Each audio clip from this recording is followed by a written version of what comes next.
Bite of Betrayal, a tale of Robyn and Bradford's encounter with blood-sucking vampires. Bradford had always been fascinated with the supernatural. From a young age, he devoured horror novels and movies, eagerly soaking up every eerie detail.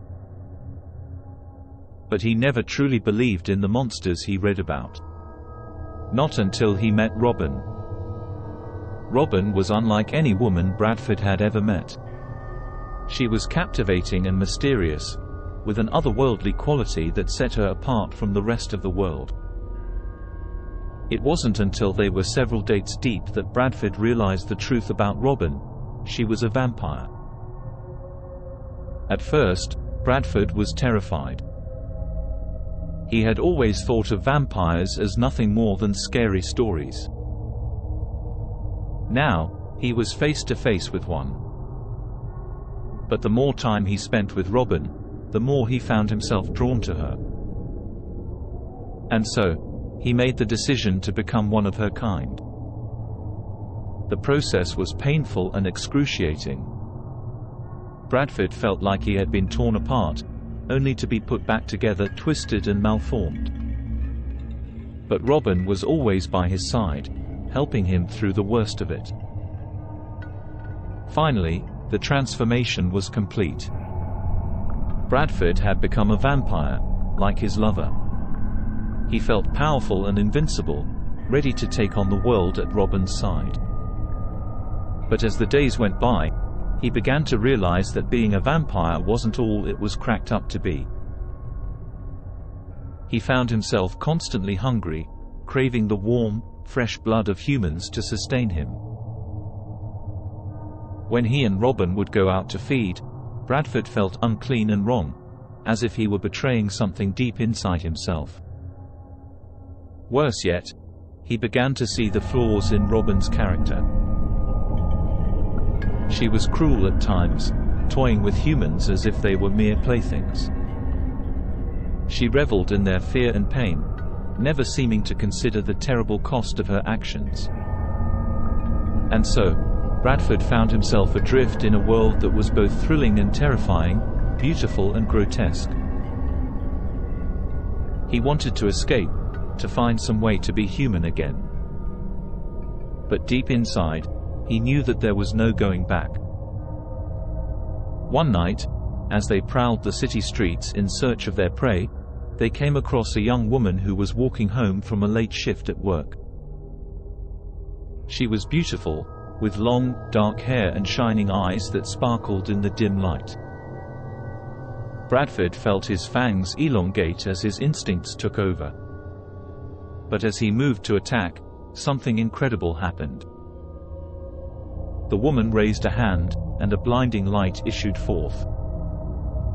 In that moment, Bradford felt something inside him snap, as if he had been jolted awake from a deep sleep. He turned to Robyn, but she was already moving away, eager to find another victim. Bradford looked back at the woman, who was watching him with a steady gaze. Without a word, he turned and walked away. For weeks afterward, Bradford couldn't shake the memory of that woman. He dreamed about her every night, wondering what it would be like to be human again. And so, he went looking for answers. He scoured old tomes and talked to seers and mystics, trying to find some way to break the curse of his undeath. But no matter how hard he tried, he always came up empty-handed. At last, he returned to Robyn, hoping that she would have some answers for him. But when she saw the desperation in his eyes, she sneered and turned away. "You want to be human again, is that it?" She spat. "You want to go back to that dull, miserable existence? Fine. Go ahead. But when you're lying on your deathbed, gasping for breath, remember that I offered you power and beauty beyond measure. And you threw it away like a spoiled child." With that, she was gone, leaving Bradford alone in the darkness once again. Days turned into weeks, weeks turned into months. Bradford grew weaker and weaker, his body slowly wasting away as the years took their toll. But he never forgot that moment of epiphany, when he saw that there was more to life than just blood and power. And so, as he lay dying on his bed, he whispered a prayer to whatever gods might be listening. "I want to be human again," he gasped. "Please." In that moment, he felt a warmth surround him, and a strange light filled the room. And then, for the first time in decades, he drew in a deep, shuddering breath. When he opened his eyes, he saw that he was no longer in his bedroom, but in some kind of surreal, dreamlike place. And then, as if from nowhere, the woman he had spared all those years ago appeared before him.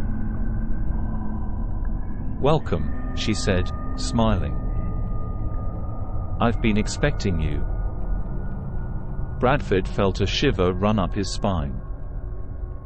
He knew, somehow, that he was in the presence of something powerful and dangerous. "Who are you?" he asked. The woman chuckled. "I am many things," she said. "But in this form, you may call me Death." And then, with a chilling finality, she pressed a cold hand to his forehead, and he knew no more.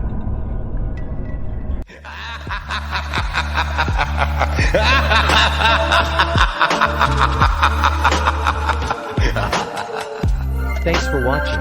If you enjoyed the video, leave a like and tell us what you think in the comments. And of course, don't forget to subscribe.